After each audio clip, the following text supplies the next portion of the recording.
to Shattering Myths, just to add a little more information on the Turkish case.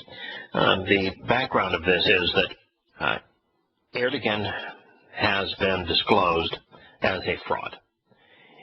There are numerous recordings of him having conversations with his sons about ill-gotten gain, about money they have come into possession of through the acceptance of bribes. It has mostly to deal with pipeline rights for transferring Caspian Sea oil and gas across Turkey, and to facilitate the eminent domain and to establish the route.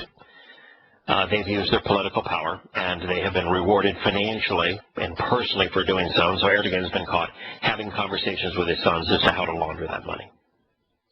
And that's pretty embarrassing. But, you know, in the Islamic world, they are so devoutly religious, and in that religion, lying is considered an effective ploy. It is lawful to lie in Islam, considered actually appropriate to lie, beneficial to lie. That the 70% of Turks who are fundamentalist Muslims are rallying around Erdogan, while Erdogan attacks those who are willing to tell the truth. And so it's exactly what you had said, Glenn. So you've got Erdogan trying to prevent people from having access to all of the negative information regarding him, his thievery. And so what they've done is they've blocked the URLs, the website names for the websites that have been established to expose him. And by the way, those that are exposing him are almost all associated with a fundamentalist Islamic cleric living in the United States who was once an ally. And then, so what the Turks are doing is they're getting around it by going to domains that are found on servers run by Google, Level 3, and OpenDNS that are difficult to control. And so now the Turkish government has attempted to cut off this rerouting by telling Turkish ISPs to hijack the addresses and to redirect traffic to a page that says that the site cannot be found. Now, that is, in international law right now, that is a crime. You cannot redirect traffic away from an internet site. And so what he's asking is that the Turkish government become criminal. Well, what a tattered World Wide Web we weave when first we practice to deceive. There's modern analogs of book burning. Yes, exactly. It is exactly. It's the modern analog to book burning. You know, it's even it brings mind, of course, the story of the Florida Christian pastor who garnered so much attention for himself when he barbecued a Quran. And you know, my response is, don't do that. Just don't do it. Is it an evil book? Absolutely. Is it revolting in every way? Yes. It's the worst book ever written? Absolutely. It is the worst book ever written, the Quran. You know, it has no chronological presentation. It's totally, there is no chronological nature to the whole thing. There's no topical arrangement of the material. It's like all the material were picked up in a tornado and just pieced together however it fell together. So there's no context of any kind to it. It starts with a never-ending argument between Muhammad and those who knew him best, and those who knew him best said that he was demon-possessed, that he was motivated by sex, power, and money, and that he was a complete fraud. And that's the first 3 quarters of the Quran. And then the last of the verses revealed, although they're not at the end of the Quran, because the Quran is not chronological, have Muhammad declaring war against all humankind. First, Jews, hunting them into extinction in Arabia, robbing and raping them, enslaving them, murdering them. And then he moved on to Christians when he had overhunted Jews, and finally he makes his own people, fellow Arabs, the enemy. And so rather than burn it, the thing I would encourage is people to read it. You know, if you take the time to read the Quran, you're not going to be taking the side of the Arab bank. Yeah, follow the path of Sun Tzu, not Hitler. You know, Hitler burned books. Sun Tzu advocated reading them, even if they were your enemies. Yeah, I mean, there is much of it, and I've read Sun Tzu's works, and there's much that he says that is practical. No, I just meant about knowing your enemy. Yes. That's all I meant, you know. Yeah, yes, I want to bring it to the masses and feel horrible about it. Yeah, absolutely. Know your enemy. If you want to, most people aren't even aware that Islam is an enemy. But if you read the Quran, if you read the Hadith, or if you want somebody to take the Quran and the Hadith and put them together and rearrange them chronologically and set them into the context of Muhammad's life, and save you enormous amount of time, spend 50 hours and read Prophet of Doom. It's free, prophetofdoom.net, at least when Muslims aren't trying to hack it. It's not difficult, and in that regard, knowing your enemy, it's essential. It's why we do this program the way we do it. It's important that people know that their government, their religions, their economic institutions are working against them, are counterproductive. So it's important that you know who your enemy is and what your enemy is doing. And in that regard, the most important tool is to read. Mm-hmm. One thing I wanted to say about the banks before, our government is presuming to, even surpass the heretofore sector saying, Swiss banks, Luxembourg, Liechtenstein, the Caribbean, all the offshore tax shelter banks. But and like I said, historically, there's been almost like a gentleman's agreement not to touch that, Right. And now they're going, they won't touch the Jordanian. But speaking of hypocrisy, there's another story that is really raising its ugly head here, and that is Pollard. Pollard is the convicted American who passed on naval information to the Israelis, and he has served, I think it's between 20 and 30 years in prison for something that if he had worked for an avowed enemy of America as opposed to an ally of America, he probably would have served somewhere between no time and just have been deported back to the enemy up to maybe a year or two, and he's still in prison. When you set that realization that Pollard, after nearly 30 years, is still in prison for passing on information to the only ally America has in the Middle East, when the President of the United States called it unproductive that the Israelis would not follow their demand and release the remaining 100 or so Islamic terrorists from prison to aid and abet their peace plan. So the United States is demanding that Israel release convicted terrorists and murderers from prison to advance their peace plan. And yet, this man, who didn't harm anyone, they want to continue to incarcerate.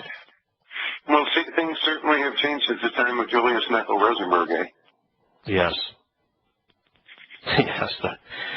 They have, there's, of course, there's a whole batch of information that says that he was framed for something that was actually done in the administration, and that he was the patsy that took the blame for what FDR and others and Truman did.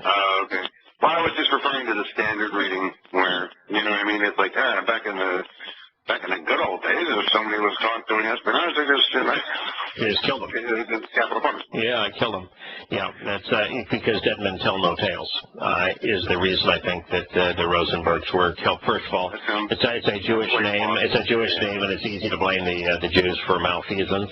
And if you frame a Jew, then you're a hero of a lot of people, because deep down, a lot of people are anti-Semitic. God, it seems like I can't believe anybody in government in any places these days.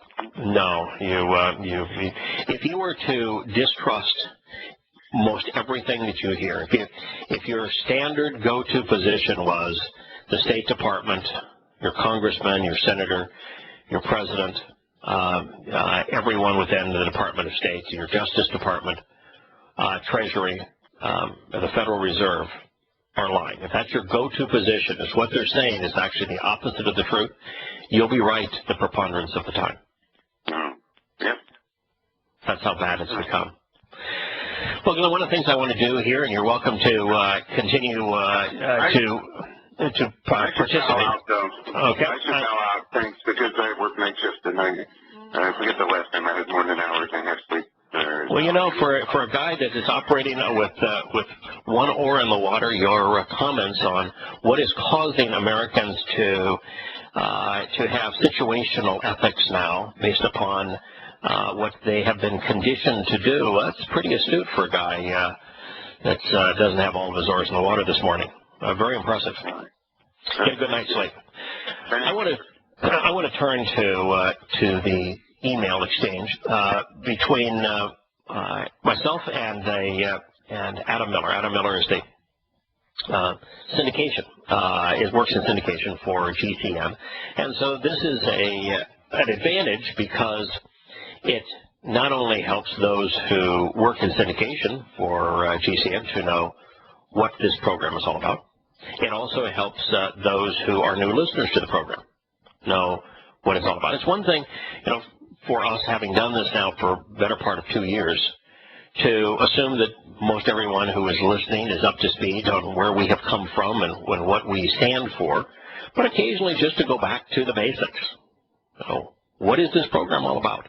And to a large degree, I think Adam's questions and his statements bring us back to that position. So, if you don't mind, we're going to spend the rest of this hour going over his questions. He has given permission to do so. His first was, do you consider yourself a Messianic Christian? He says, I hope you don't mind if I ask some personal questions. My response was, I'm opposed to all religions, including Christianity, Judaism, Islam, and secular socialist humanism. Now, most people wouldn't even think of socialist secular humanism as a religion, but it is the religion of America now. It's the national religion of America. Its moral code is called political correctness. It is the socialist and secular religion that is taught in virtually all academic institutions. It is the religion of politics in America today. In socialist secular humanism, enlightened man serves as God. But it's also important to know that I am not unique, although it is very rare for someone to speak out against all religion, including Christianity, Judaism, Islam, and socialist secular humanism. God is overtly opposed to religion. In fact, you could say, goddamn religion, and be accurate.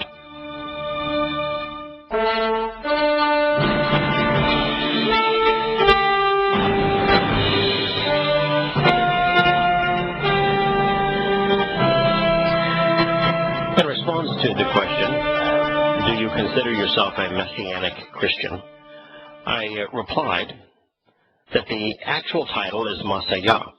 It's interesting, and I have to tell you, stunningly surprising, that Messiah is never used as a title anywhere in the Torah, Prophets, and Psalms. And so, you know, for someone to be so fixated on Messiah, in fact, it is Messiah that Christ claims to be derived from. That's not true, and we'll speak of that in a moment. But there isn't a single place in the Torah, Prophets, and Psalms where you will find Messiah. In fact, even the Hebrew pronunciation, ha-Messiach, the Messiach, and it means the one who is set apart and prepared to serve, that it is never used as with a definite article, and therefore it cannot be a title. Never once is it preceded by the definite article. You know, it's the king, the pope, the cardinal, the president. Titles are preceded by the definite article. It's not, ever. Moreover, the two times that it appears in Daniel, which is Daniel, speaking of the arrival of this individual, rather than it appearing as an individual bearing the title ha-Messiach or anything close to it, what we find is that Messiach is used as an adjective, and it's modifying messenger. And so it's a messenger that is set apart and prepared to serve. So this fixation of Christians on this title Christ, which they think is a transliteration of a translation of the title Messiah, is inappropriate. There is no title such as that in the Torah prophets themselves. What there is some 22 times there are people named Ma'aseyah. And Ma'aseyah, on these 22 times that it is used as a name, is descriptive of what we would expect of the title, if there is such a title. And it means an implement doing the work of Yah. So it's Ma'aseyah would be the work of Yahowah. Under that basis, it makes sense because it is in fact a effective match for his actual name, which is Yahushua. There is no Jesus. There's no name even remotely akin to Jesus. The name Jesus was first conceived in the 17th century. And you have to ask yourself, if your religion would lie to you about the individual's name they claim their religion is predicated upon, and lie to you about his title, why would you trust them about anything else? There is no Jesus. It isn't a transliteration of the Greek. He wasn't Greek, so he didn't have a Greek name. Those names in Greek, Ayusu, Ayusus, Ayusun, aren't written out in any pre-Constantine, pre-Roman Catholic manuscript of the Torah, prophets, and Psalms. Never once do they appear as a written-out name. And even then, you can't get from Ayusu, Ayusun, Ayusus to Jesus. The ending of those names simply conform to Greek grammar rules to make the name masculine. He wasn't Greek, didn't have a Greek name. And so, if you don't know his name, I'm going to tell you, you don't know him because his name explains much of what you need to know about him. His name means Yahweh saves. And so the Savior isn't Jesus, even if you got his name right, and you knew that it was Yahushua, which is a combination of Yahweh's name and the Hebrew verb for salvation, Yasha. Even if you knew his name, if you're looking at him for salvation, you're misplaced. You're wrong. Yahweh routinely tells us that he is our Savior. And that's what the name, the designation, Yahushua means, that it's Yahweh saving us. And when you recognize that, then you understand that Yahushua is nothing more, nothing less than a diminished manifestation of Yahweh set apart from him. And recognizing that Yahushua is a diminished manifestation of Yahweh, you'd be crazy to focus on Yahushua as opposed to Yahweh. And so a religion based upon, even if it were based upon, and it's not, Yahushua would be misplaced. Because it's Yahweh who is saving us. And Yahushua is nothing but a diminished manifestation of Yahweh. You ought not be considering him. You ought not be looking at him. You ought not be focused on him. You ought to be focused on Yahweh. Which means that the entire basis of the religion of Christianity is completely misplaced. It's wrong.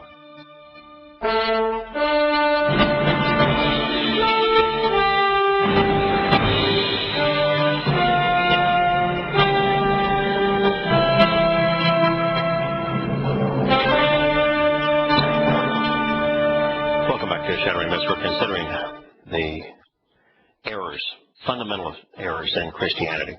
And one is that there is a title, Messiah. There just isn't. There's no place in the Torah, prophets, and Psalms is Messiah or Mashiach used as a title. Even in the famous passages in Daniel, which means God judges and vindicates, there is no place where it's used as a title. It's used as Mashiach is used as a adjective to modify the concept of a messenger, and it means the messenger is set apart and prepared to communicate. And of course, Yahushua became the corporeal manifestation of Yahweh's Torah. And so you have to ask yourself, since Christ has no bearing whatsoever. All Christ is a absolutely horrendous attempt to translate the one of the connotations of Mashiach. One of the connotations of Mashiach is to anoint. But what anoint means is that you've been chosen, you've been set apart to serve. That's what anointing means. And since anoint has religious connotations, we ought to be careful and convey its meaning. Now, when I wrote a chapter on Mashiach for Yahowah, and you'll find it in the Salvation volume of Yahowah. Go to Yahowah.com. I looked at every time Mashiach was used to see if Yahowah defined the word for us. And what you find is that it means to be set apart and prepared for service. Never a title. Now, enter Christianity. They came up with a translation in Greek for the title, but what's odd, and they say that the translation is Christos. But you've got some real problems with that, and then they base the religion on that name, Christian. But it's all a pile of lies. You see, first of all, Christos means to apply drugs. That's what it means in Hebrew. It's the application of drugs. So to be a Christian would be to be drugged. The actual translation term, we have multiple affirmations of this, is Christus, not Christos. Now the reason it's difficult to know and the reason it takes some time to investigate is that the Christus translation of the name never appears anywhere in the so-called Christian New Testament. Never once. Just as you'll never find Yahushua's name written out on any page of any manuscript of the so-called Christian New Testament prior to Constantine. Every manuscript is the same in both regards. And they use divine placeholders. 2 or 3 letters capitalized with a line over them to say that this is a placeholder for the actual name. This is a placeholder for the actual title. They do it in exactly the same manner as the Septuagint. At least Septuagints that had been written within a couple of hundred years of the time that these documents, these eyewitness accounts, were first scribed. And what the Septuagint did initially is that Septuagint is a Greek translation of the Torah, Prophets, and Psalms. Initially just the Torah, but later the Torah, Prophets, and Psalms. And this Greek translation initially kept Yahweh's name, Yahushua's name, written in Hebrew. So you would read a Greek translation of the Hebrew until you came to a name, and Yahweh presents his own name 7,000 times, and then you would see Yahweh's name written out in Hebrew. And the reason for that is that in the Greek alphabet, they do not have letters to convey the sound of Yahweh's name accurately. So they wrote it in Hebrew. And then after a while, since Greek became a favored language, and because of the occupation of Yahowah by Greece and then by Rome, Hebrew was less known. And therefore, those names became Greek placeholders. So in the Septuagint, when you saw Yahweh's name or Yahushua's name, you would have a Greek placeholder in exactly the same way that you'll find them in the eyewitness accounts prior to Constantine, the first 69, the total of 69 manuscripts that have been unearthed from the 1st, 2nd, and 3rd, and even early 4th centuries. They're all consistent in that they use placeholders to convey Yahushua and Mashiach. And so there never should have been a Greek name or title transliterating or translating the Hebrew concept. It is a Hebrew title. Should have remained as a Hebrew title. You know, we call Caesar Caesars. We don't call them kings. We call Russian kings czars because we're transliterating the term from the title from that language. It's what we do. I know an imam that's a transliteration of the Arabic. That's just the nature of how titles are rendered, showing that they come from a different language. And that is exactly what the intent of the placeholders was in the earliest examples of the so-called Christian New Testament. And so there is no Christian, there is no basis for Christian, there is no basis for Christ. Now, it's interesting, I told you that a bit of research will prove that the original basis for the placeholder was Christus, not Christos. That's an entirely different word, where one means an implement that is prepared to serve, a moral and honorable implement ready to serve. That's Christus. Christos means drugged. And so they even have that wrong. So the moment you start using the title Christian or Christ, it shows that you are ignorant of what, and ignorant means you just don't know. And from God's point of view, being ignorant isn't bliss. Being ignorant isn't an excuse. God says, my people are destroyed for ignorance. Names are important. Titles are important. Words are important. And the very basis of Jesus Christ is completely wrong. Christ is not a last name. It's not a name at all. And it has no basis even in the Greek account of the so-called Christian New Testament. And it is a complete abomination when compared to the Hebrew. And the same thing is true with Jesus. It's a man-made figment of someone's imagination. There is no Jesus. There is no Christ. And if you're going to claim to trust a religion or believe a religion that is based upon Jesus Christ, you have been played for a fool, because there is no Jesus Christ. And the moment you know his actual name and his actual title, as Masayah, Yahowah, then you recognize that you ought not even be focused on him anyway. It's Yahowah who's saving us. It's Yahowah whom even Yahushua wants us to know. So, what I wrote to Adam was that I focus on Yahowah for the very reasons I've just shared with you, which is God's one and only name. I focus on his Torah, which means teaching, not law. And I trust what God has to say about his covenant, which is his family relationship, of which there's only one, which means that there cannot be a New Testament. The very concept of a New and Old Testament is a lie, one perpetrated by Paul, one picked up and advanced by Marcion, that there is a second, new, and different covenant. That is an absolute lie. It's presented first in Paul's letter to the Galatians, which is the first letter Paul wrote. It has no basis in truth. In fact, Paul's every word to describe his New Testament, his new covenant, is a complete fabrication. What he writes to justify it is the antithesis of what God has to say about the one and only covenant. Paul claims that the original covenant enslaves and that it was based on Hagar, when God says exactly the opposite.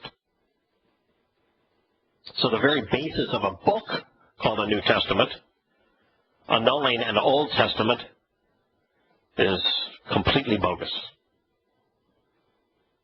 There's only one covenant.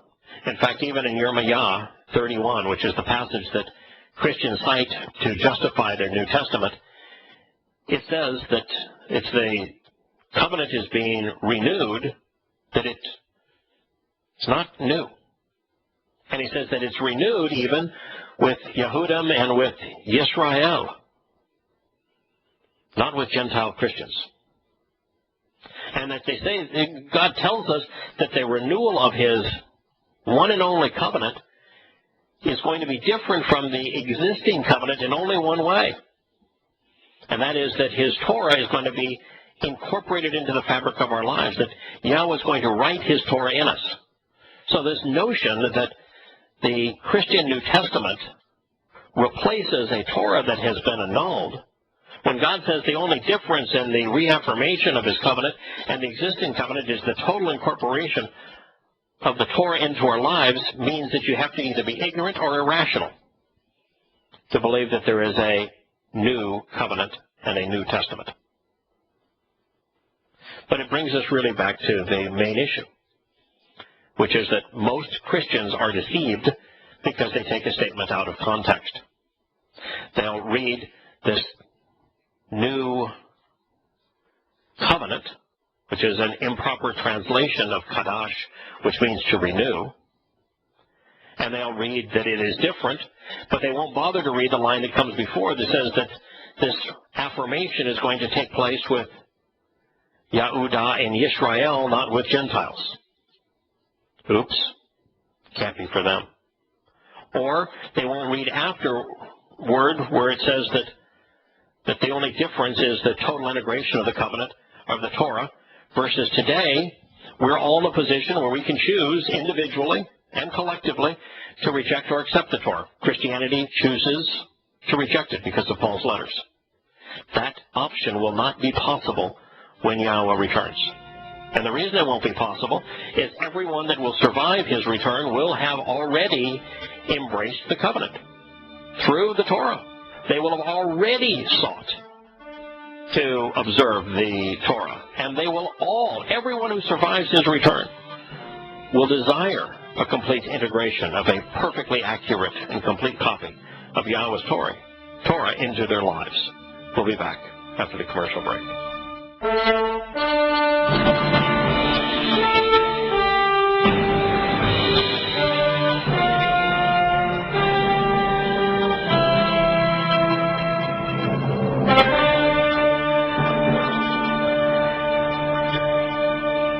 I'd like to pause a moment and hopefully have what I've just shared sink in.